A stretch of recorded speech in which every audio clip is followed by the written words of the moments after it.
3월 2일 수요 공부를 시작하겠습니다. 지난 주일날 우리가 공부하면서 하나님의 섭리하심에 대한 부분을 공부했습니다. 그리고 그런 과정에 있어서 세상 사람들이 생각하는 우연과 우리 믿는 자들이 갖고 있는 이 하나님의 섭리하심과 또 하나님의 예정 안에 있다고 하는 이 부분이 충돌됐을 때 과연 어떤 일이 일어날 것인가 하는 것이죠. 그래서 우리 믿는 사람들은요, 늘 하나님의 섭리 가운데 있으니까 하나님의 세심한 손길 가운데 있다고 믿기 때문에 어떤 환경 속에서도 우리는 두렵지 않아요. 두려워해서는 안 돼요. 코로나가 지금 10만 명을 넘어가는 이 현실 속에서도 많이도 불안해하죠. 그러나 우리 믿는 자들은 그 속에서 오히려 좀 안심했으면 좋겠고요. 또 그런 마음을 가지고 이 모든 환경을 바라봤으면 좋겠다 생각이 듭니다. 우리가 세상 사람들과 다른 역사에 대한 관점을 가지고 있는데, 자, 그것을 그렇게 하기 위해서 우리가 좀 관심 가져야 될 게 있는데 뭐냐면 일단 하나님의 존재를 인정해야 된다는 거죠. 하나님의 존재를 인정해야 된다. 하나님께서 이 세상의 모든 것을 세심하게 섭리하고 통치하신다고 하면 이라고 하는 질문이 우리가 생길 수밖에 없어요. 하나님의 존재를 인정하게 되면 이 세상 모든 것들이 하나님이 섭리하신다, 하나님이 통치하신다 하는 이 부분에 대해서 질문이 생길 수밖에 없죠. 그러니까 여기서 보면 여러 가지 얘기가 나오죠. 인간이 겪는 고통의 문제와 악의 문제에 대해서 대답하는 거. 참 이거 어렵습니다. 목사님 저도 설교하기가 쉽지 않아요. 참 어렵죠. 이거 왜 하나님이 계시는데 왜 인간이 내가 이 고통을 겪어야 되는지, 왜 내 삶에 정말 열심히 내가 기도도 하고 열심히 하나님의 말씀대로 살려고 하는데 왜 내 삶이 이렇게 힘든 일이 일어나는지, 그런 문제에 대한, 그 고통의 문제에 대해서 참 설명하기가 쉽지 않은 부분이죠. 하나님이 선하신 하나님이 계시다면, 하나님이 이 역사를 주관하신다면, 우리가 구속사에 대해서 공부했으니까 하나님께서 이 모든 것을 구속하고 계시고 역사하고 계시다면 왜 악이 만연하고 있는가에 대한 이 물음에 대해서 대답하는 거 굉장히 어렵습니다. 만약 이 세상에 존재하는 이 죄악에 대한 최종적인 결재권자가 만약 하나님이라면 어떻게 될까요? 이 세상에 일어나는 모든 것들이 하나님 허락 없이는 일어날 수 없다는 걸 우리가 다 알잖아요. 하나님은 무소부지하신 분이고 하나님은 전능하신 하나님이시기 때문에 하나님의 허락 없이는 일어나는 게 없다고 생각한다면, 그렇다면 만약에 이 세상에 존재하는 이 죄악에 대한 최종적인 결재권자가 하나님이라면 어떻게 되느냐, 그렇게 가정한다면 그럼 그 하나님은 더 이상 완전하게 선하신 하나님이라고 말할 수 없게 되는 거예요. 반면에 자, 이 세상에 존재하는 죄악에 대한 최종 결정권자가 하나님이라면이라고 하는 단서를 붙였는데, 반대로 이 세상의 죄악이 하나님과 아무런 관계가 없다면 어떻게 되는 건가? 반대로죠. 세상의 죄악이 하나님과 아무런 관계가 없다면 하나님은 전능하신 하나님일 수가 없는 거죠. 이 세상의 죄악이 하나님과 아무런 관계가 없다면 하나님은 무소부지하신 하나님일 수가 없어요. 그런 하나님께서 어떻게 선이 악을 이긴다는 확신을 가질 수 있겠습니까? 자, 지금 굉장히 어려운 문제를 지금 제가 여러분에게 말씀드리고 있어요. 자, 인간이 겪는 고통의 문제, 그리고 악의 문제에 대한 에 대해서 우리가 믿는 자로서 어떻게 이것을 받아들일 것이냐 하는 문제죠. 그리고 선하신 하나님께서 이 세상의 고통과 악을 왜 허용하시는가 하는 이 문제. 그래서 우리 두 가지 질문을 하게 되는 거죠. 만약에 이 세상에 존재하는 죄악에 대한 최종적인 결재권자가 하나님이라면 어떻게 되는가? 그리고 반면에 이 세상의 죄악이 하나님과 아무런 관계가 없다면 그러면 어떻게 되는 것인가? 첫 번째, 이 세상에 존재하는 죄악에 대한 최종적인 결재권자가 하나님이라면 그 하나님은 더 이상 완전하게 선하신 하나님이라고 말할 수가 없죠. 반면에 이 세상의 죄악에 하나님과 아무런 관계가 없다면 어떻게 돼요? 하나님은 전능하신 하나님이라고 말할 수가 없어요. 그분을 무소부지하신 하나님이라고 우리는 받아들일 수 없단 말이죠.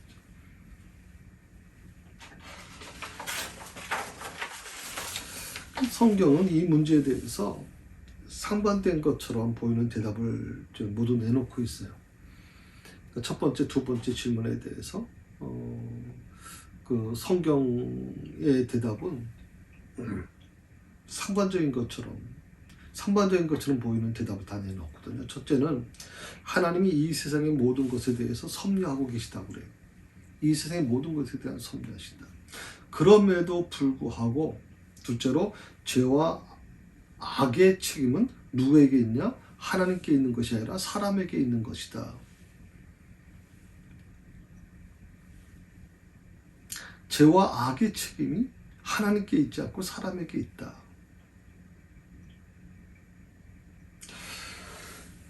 좀 어렵죠, 여러분? 제가 봐도 좀 어려운 문제 같아요. 성경은 이 문제에 대해서 이제 대답을 주는데 이게 여러분에게 좀 도움이 될지 모르겠어요. 분명한 것은 하나님이 이 세상의 모든 것에 대해 섭리하고 계신다. 그러니까 우연이라는 건 존재하지 않는다라고 분명 말씀하세요. 세상 사람들, 믿지 않는 사람들이 얘기하는 것처럼 뭐 우연히 일어난 거, 내가 태어난 것도 우연이고, 내 아내하고 결혼한 것도 우연이고, 내가 회사에 들어간 것도 우연이고, 전부 다 우연으로 진행되는 사람들은 그래서 뭘 의지합니까? 무속을 의지하죠. 무속을. 굉장히 무속을 의지합니다. 그런데 우리 믿는 사람들은요, 하나님이 이 세상의 모든 것에 대해 섭리하고 계시다고 믿거든요. 그럼 악도 하나님이 섭리하시는 거냐? 악도 하나님이 주관하고 계시는 거냐? 그런데 불구하고 두 번째, 죄와 악의 책임은 누구에게 있다? 사람에게 있다고 말씀하시죠. 악은 하나님이 원하시는 것이 아니라고 하는 대답이에요.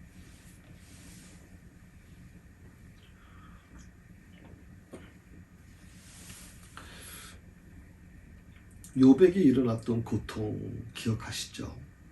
물론 그 고통은요, 정말 상상할 수 없는 고통이죠.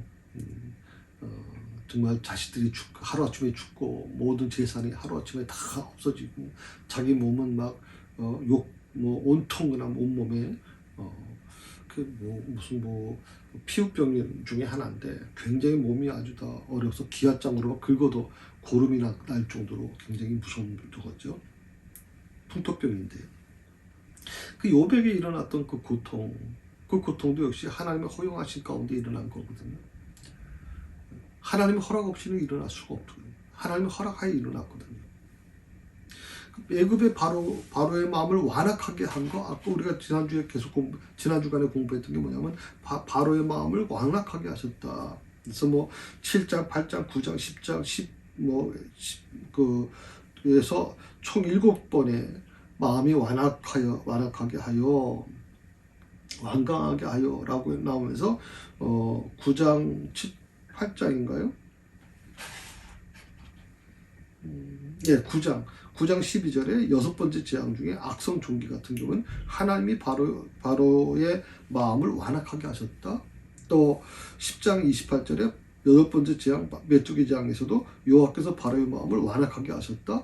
또 9번째 재앙 흑암 재앙이죠. 여호와께서 바로의 마음을 완악하게 하셨으므로 3번이나 하나님께서 그렇게 나오거든요.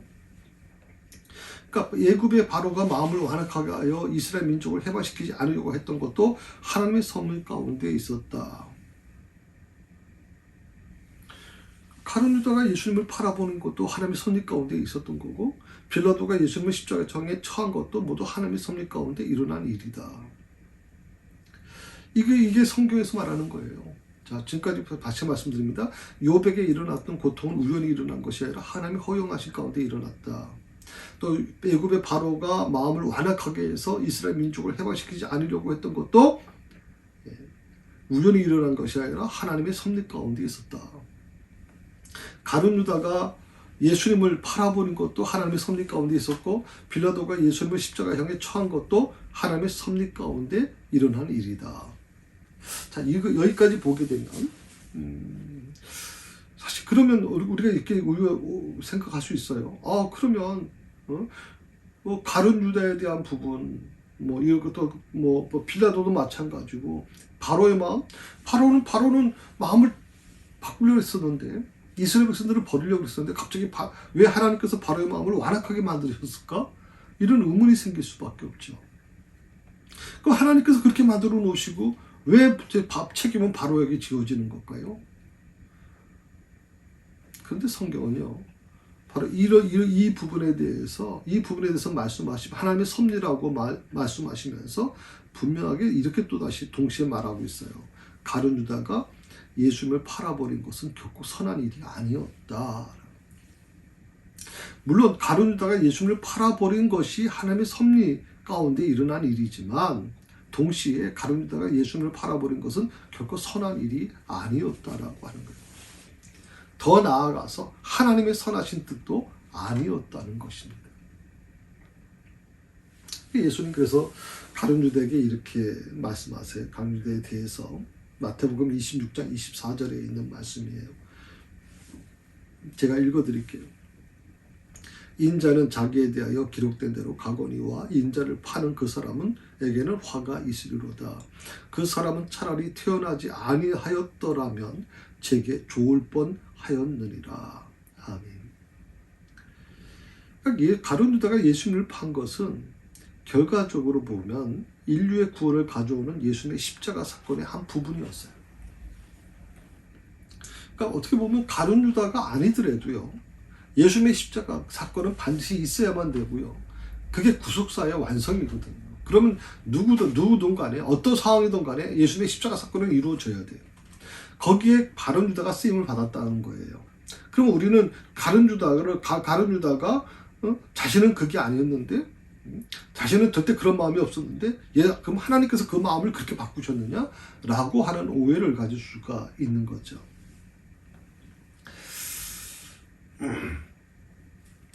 비록 그가 예수님을 이제 은삼십에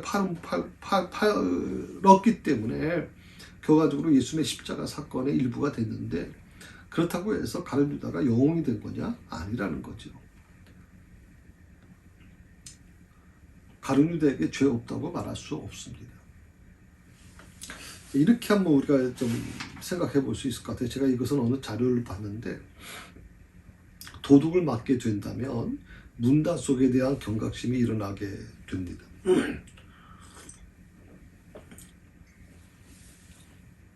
도둑 맞기 전까지는 그냥 대수롭지 않게 생각하다가 도둑을 한번 맞게 되면 문당 속이 얼마나 중요하다는 걸 이제 깨닫게 되는 거죠. 그리고 더 큰 도둑이 들지 않도록 철저한 준비를 하게 됩니다. 그래서 더 큰 재난을 미연에 방지할 수 있게 될 것입니다. 하지만 그렇다고 해서 이 도둑질한 도둑에게 방범에 대한 공로상을 줄 것이냐? 그건 아니지 않습니까? 예. 더 큰 재난을 미연에 방지해 줬으니까 이 도둑에게 방범에 대한 공로상을 준다. 그건 어불성설이죠. 어떤 부부가 부부싸움을 합니다. 서로 말도 하지 않고 있다고 합니다. 그러나 그날 그 부부싸움을 한 날 가정에 강도가 들었습니다. 남편은 아내를 보호하면서 강도와 맞섰고, 아내가 남편을 도와 함께 강도를 때려잡았습니다.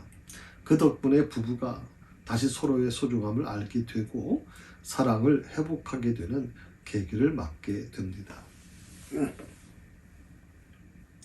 자, 그렇다면 이 강도의 행위가 칭찬받아 마땅한 일입니까?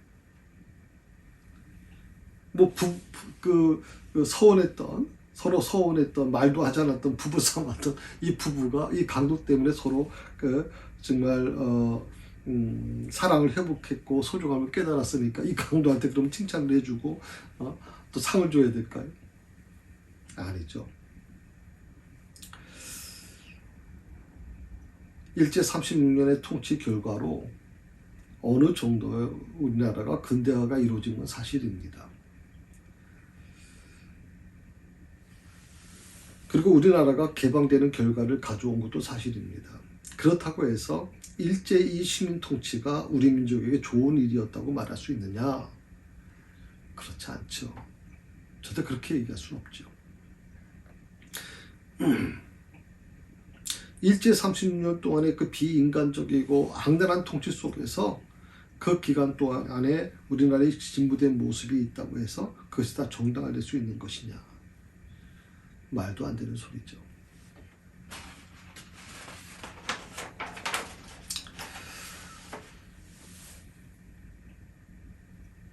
우리는요, 많은 부분에서 내 욕심을 하나님의 뜻이라고 포장해버리는 죄를 짓곤 해요. 저는 이 부분에 대해서 참 마음이 아플 때가 많아요. 자신의 욕심이에요. 내 욕심이. 분명히 다시 생각해봐도 내 욕심인데, 그 내 욕심을 하나님의 뜻이라고 포장해버리는 일들이 일어나는 줄 몰라요. 목회자들 중에서 너무 많아요. 목회자들 중에서도. 자신의 어떤 그런 생각, 자신의 어떤 그런 욕망을 하나님의 뜻이라고 포장해버리는 죄를 짓게 되는 거죠. 어떻게 보면 너도 나도 쉽게 하나님의 이름을 어떻게 보면 나의 유익을 위해서 악용하는 것이 아니냐. 악용하는 것. 전 그래서 하나님의 이름을 망령되이 일컫지 말라라고 하는 말씀이 있잖아요. 하나님의 이름을 망령되이 일컫지 마라. 그래서 저는 목회자지만 두렵습니다. 굉장히 두려워요. 혹시 내가 하나님의 이름을 내 이익을 위해서, 내 욕심을 위해서 하나님의 이름을 내가 이용하고 있지 않느냐. 아니면 내가 생각하고 내가 갖고 있는 이 모든 것들이 하나님의 뜻이라고 그렇게 포장해버리고 있지 않느냐. 이거 하나님의 이름을 망령되이 일컫는 거 아닌가요? 이거 얼마나 하나님으로부터 큰 심판 받았겠어요, 여러분.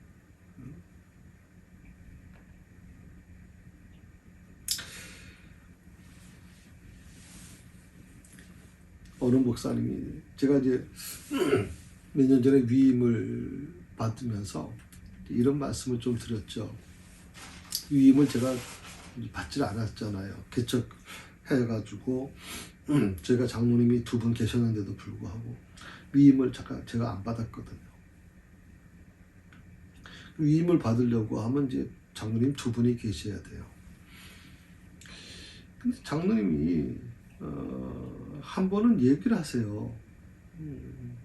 목사님, 위임을 안 받으시는 이유가 뭡니까? 라고 찾아와서 물어요. 다른 뜻이 계시는 겁니까? 라고 물어요. 다른 뜻이 계시는 겁니까? 아닌데요. 근데 왜 위임을 안 받으십니까?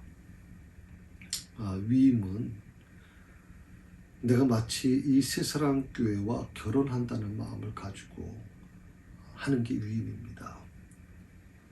내가 과연 끝까지 그 약속을 지킬 수 있을지에 대한 확신이 서질 않기 때문에 아직 내가 위임을 받지 않은 것입니다. 그렇게 말씀을 드렸어요. 근데 그 장로님이 또 한 번 찾아와서 저한테 하신 말이 굉장히 제 마음에 큰 충격을 줬어요. 목사님이 위임을 안 받으시는 것은 큰 교회를 가실 마음이 있으신 겁니까? 라고 묻는 거예요. 큰 교회를 가실 생각이 있는 겁니까?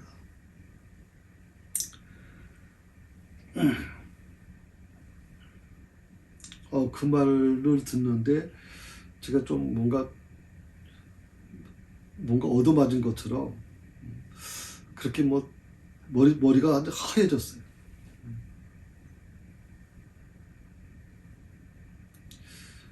그래서 내가 그 자리에서 위임을 내가 받겠습니다 하고서 이 위임식을 우리가 하지 않았습니까? 그런데 제가 좀 안타깝게 생각하는 건 뭐냐면, 많은 목회자들이 위임을 받고 자기 그동안 심호하던 교회를 떠나면서 보통 큰 교회로 부임하게 됩니다. 그런데 이제 그렇게 되면 그 남아있던 교인들에게는 정말 죄송합니다. 제가 약속을 지키지 못해서 죄송합니다라고 하면 그것만 이렇게 말씀을 드리고 고개 숙이고 사죄의 말씀 드리고 이렇게 가면 좋겠는데, 대부분 뭐라고 또 얘기하냐면요, 자기가 심호하던 교회를 떠나서 더 큰 교회로 부임하게 되면 그것이 하나님의 뜻이라고 정당화시켜요. 하나님의 뜻이다라고. 난 참 제일 무서운 게 바로 그 부분이에요. 하나님의 뜻이라고 하는 말을 그렇게 자기 어떤 욕망을 위해서 쓸 수 있는가 하는 그런 두려움이 생기게 된 거죠. 물론 그 교회로 가는 것이 하나님의 뜻일 수 있어요. 저는 그렇게 다 인간의 욕망만 있는 것은 아니라 생각해요. 정말 하나님께서 그 사람에게 그곳에 가셔서 그곳에 필요하기 때문에 그쪽으로 보내실 수도 있어요.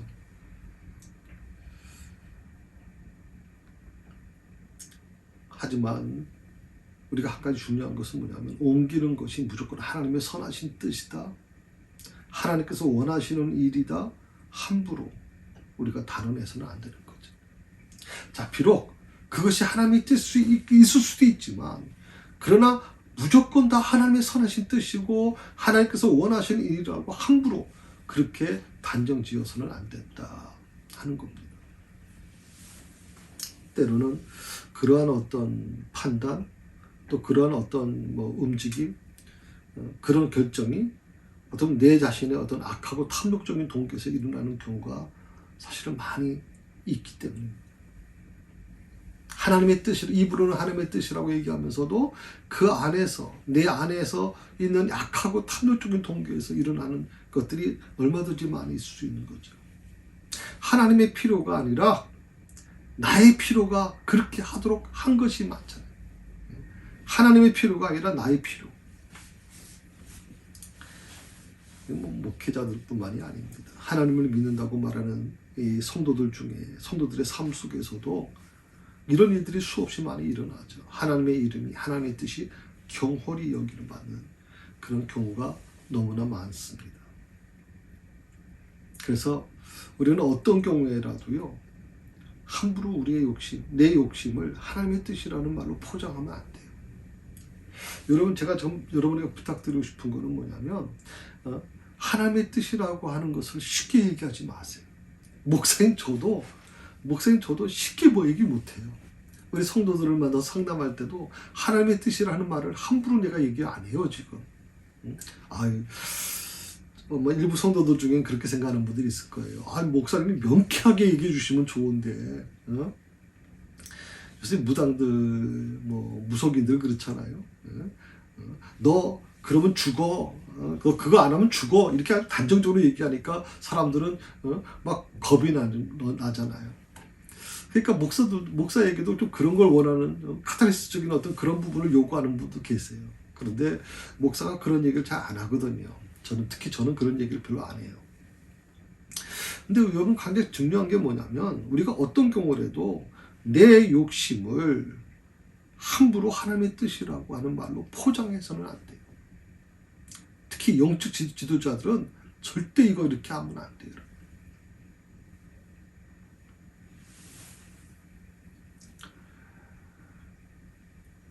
그래서 우리는 항상 깨어 있어야 돼요. 항상 깨어 기도하셔야 됩니다. 그렇지 않으면 우리 스스로도 항상 그런 욕망이 내 마음에 쌓이게 되는 거죠. 처음 신학을 공부할 때만 해도 정말 주여 어디로 보내시든지 가겠습니다. 그렇게 우리가 기도하면서도 정작 그렇게 하는 경우가 많지 않잖아요.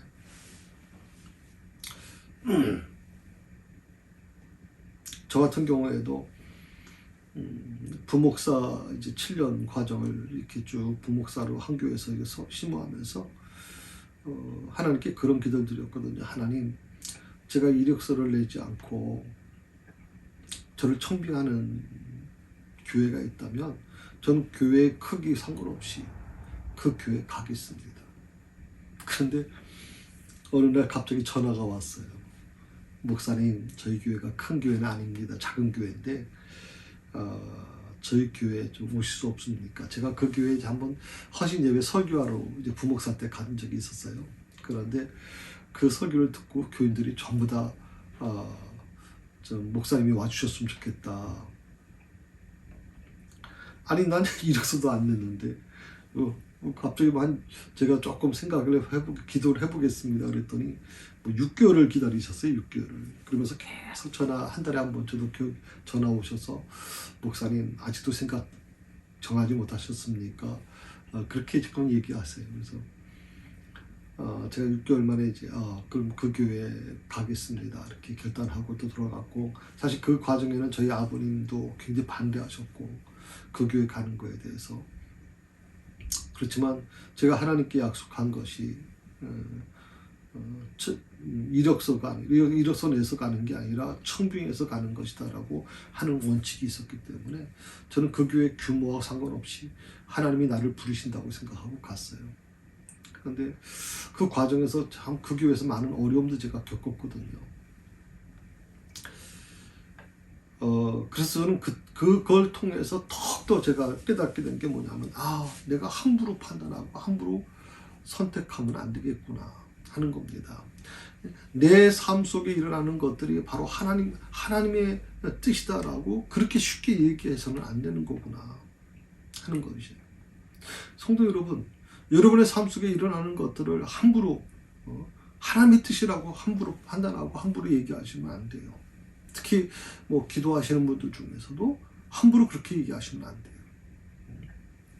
그게 입에 닳고 사는 분들이 있어요. 입에 익숙해지신 분들이 있어요. 하나님의 뜻이라고. 근데 가만 뜯어보면 어떻게 돼요? 그것도 깊이 좀 한 단계 들어가 보면 어떻게 돼요? 다 자기 욕심이고 자기 생각이에요. 자기 생각을 하나님의 뜻이라고 그렇게 둔갑시켜버리면 이것은 하나님의 이름을 망령되이 일컫는 거예요.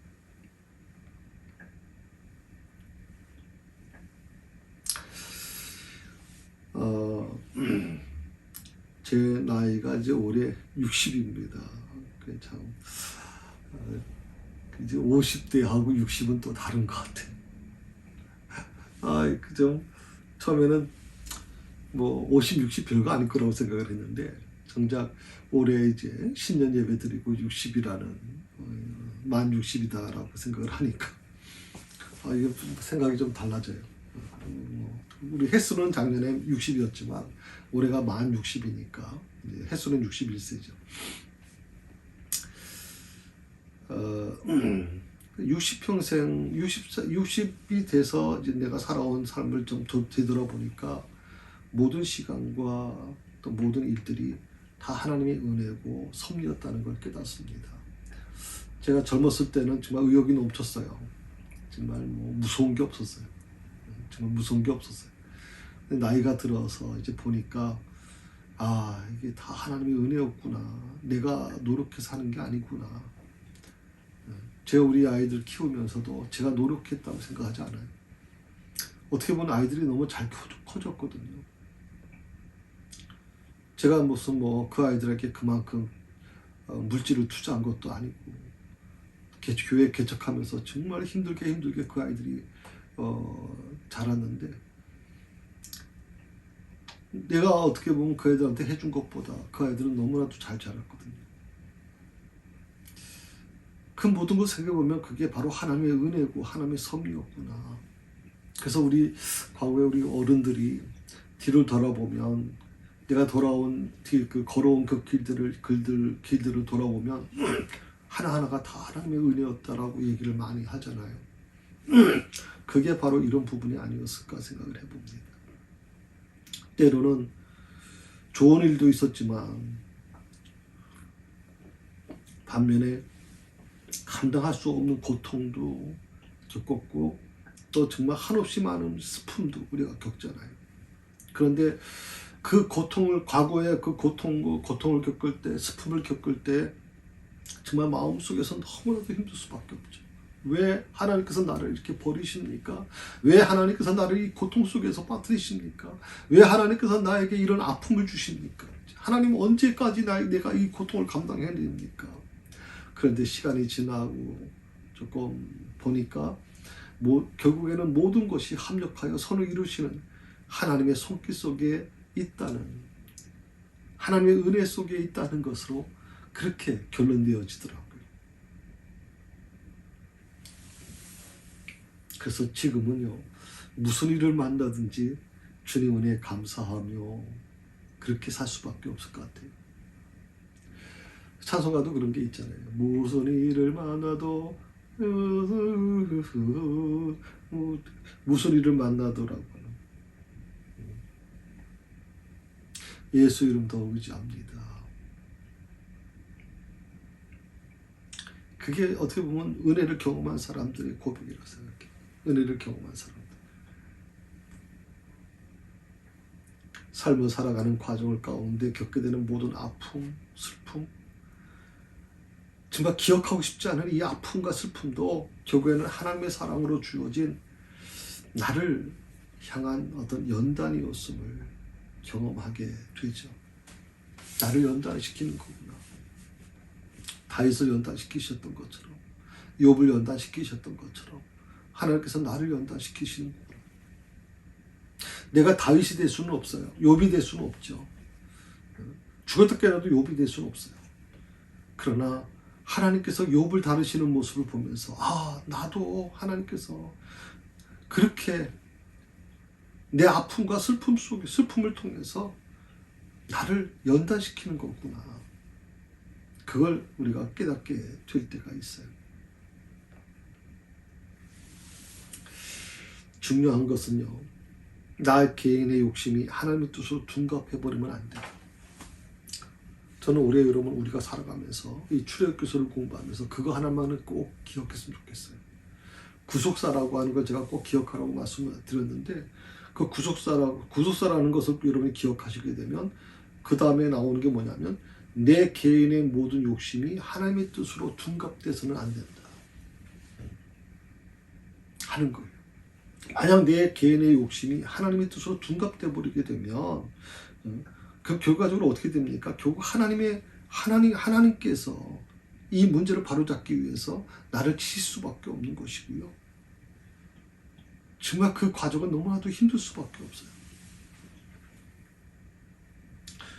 우리가 사는 곳은요, 3차원의 세계예요. 근데 하나님의 역사와 하나님의 세계는 4차원이란 말이지. 그러니까 3차원에 살고 있는 우리가 4차원의 세계를 이해하고 판단하기가 얼마나 어렵습니까?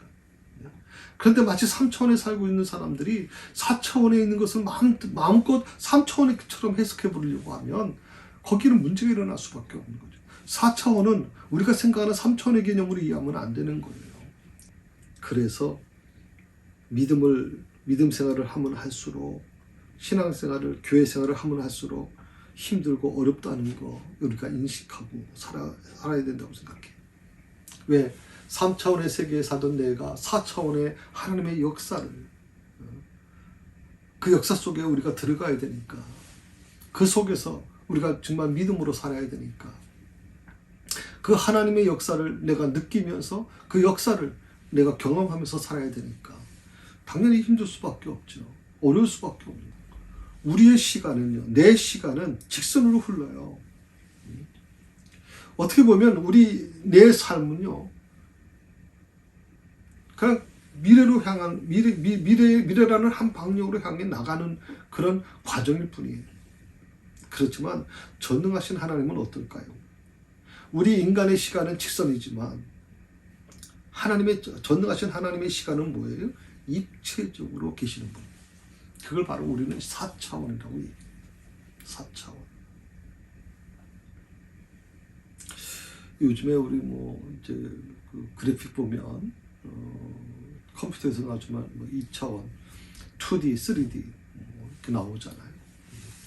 그 내비게이션도 보면 이제 2D 있고 3D가 있거든요. 3D 보면 전부 입체적으로 나오지 않습니까? 마찬가지입니다. 전능하신 하나님은 시간 위에 입체적으로 계시는 분이에요. 시간을 지배하시는 분이에요. 그런 하나님을 내 생각에 끌어들이지 마세요. 그런 하나님을 내 생각에, 내 좁은 생각에 잡아주려고 하지 마세요, 여러분. 하나님은요, 과거와 현재 그리고 미래를 한눈으로 바라보시는 분이에요. 한눈에 바라보시는 분. 저는 그래서 요즘에 그 자연 다큐멘터리라든지 아니면 여행 프로가 있잖아요. 그걸 보게 되면 옛날에는 이제 보통 이제 수평에서 보게 되는 거죠. 아니면 높은 산에 올라가서 찍는 카메라로 찍는 건데 요즘에는 그 단계를 뛰어넘어서 이제 그 보통 하늘에 띄우지 않습니까? 뭐라고 표현하나요?